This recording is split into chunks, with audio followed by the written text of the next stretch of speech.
धूल में चिंगारी। एक विशाल मैदान के किनारे धूल भरे छोटे से गांव में अर्जुन नाम का एक गरीब लड़का रहता था। उसका घर मिट्टी और भूसे से बनी एक छोटी सी झोपड़ी से ज्यादा कुछ नहीं था। वह फटे कपड़े पहनता था, नंगे पैर चलता था और अक्सर भूखा सो जाता था। लेकिन उसकी आंखों में आसमान से भी बड़े सपने चमकते थे। अर्जुन के पिता एक मजदूर थे और उनकी मां स्थानीय बाजार में सब्जियां बेचती थी। वे मुश्किल से ही गुजारा चला पाते थे, लेकिन उन्होंने अपने घर को प्यार और उम्मीद से भर दिया। अर्जुन हालांकि गरीब था, लेकिन आत्मा से समृद्ध था।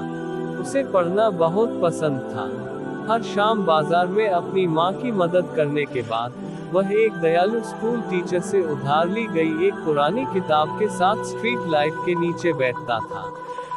उसके पास एक उचित स्कूल बैग नहीं था, वह अपनी किताबें एक प्लास्टिक बैग में रखता था।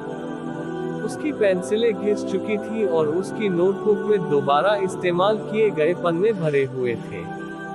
फिर भी अर्जुन ने कभी शिकायत नहीं की। उसका सपना एक शिक्षक बनना और अपने जैसे अन्य बच्चों को सीखने और आगे बढ़ने में मदद करना था। एक मानसून में गांव में भयंकर बाढ़ आ गई। कई घर नष्ट हो गए, जिनमें अर्जुन का घर भी शामिल था। उन्होंने सब कुछ खो दिया। स्कूल बंद हो गया और महीनों तक अर्जुन पढ़ाई नहीं कर पाया। लेकिन उसने हार नहीं मानी। उसने गांव के छोटे बच्चों को कागज और चाक के जो भी टुकड़े मिल जाते थे, उनसे पढ़ाना शुरू कर दिया। वह कीचड़ भरी जमीन पर अक्षर लिखता और कंकड़ पत्थरों से गणित पढ़ाता। एक दिन शहर से एक आगंतुक राहत कार्य के लिए गांव आया। वह एक पेड़ के नीचे एक छोटे लड़के के चारों ओर बच्चों के एक समूह को देखकर हैरान रह गई, जो खुशी खुशी सीख रहा था। वह लड़का अर्जुन था। उसके समर्पण से प्रभावित होकर आगंतुक, जो एक स्कूल का प्रिंसिपल था, ने उसे शहर के एक अच्छे स्कूल में पढ़ने के लिए छात्रवृत्ति की पेशकश की। अर्जुन की आंखों में आंसू भर आए, दुख के नहीं बल्कि उम्मीद के। साल बीत गए। अर्जुन ने कड़ी मेहनत से पढ़ाई की, कभी नहीं भूला कि वह कहां से आया था।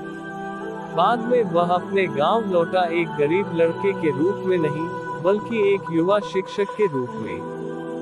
उसने उसी पेड़ के नीचे एक स्कूल खोला, जहां वह कभी चाक और कंकड़ पत्थरों से पढ़ाता था। उसने साबित कर दिया कि गरीबी कभी भी दृढ़ निश्चय आत्मा को हरा नहीं सकती। अर्जुन के पास एक समय कुछ भी नहीं था, लेकिन उसने सब कुछ दिया, आशा, शिक्षा और प्रेरणा। नैतिक बदलाव लाने के लिए आपको धन की आवश्यकता नहीं है। दृढ़ संकल्प की एक चिंगारी हजारों लोगों के जीवन को रोशन कर सकती है।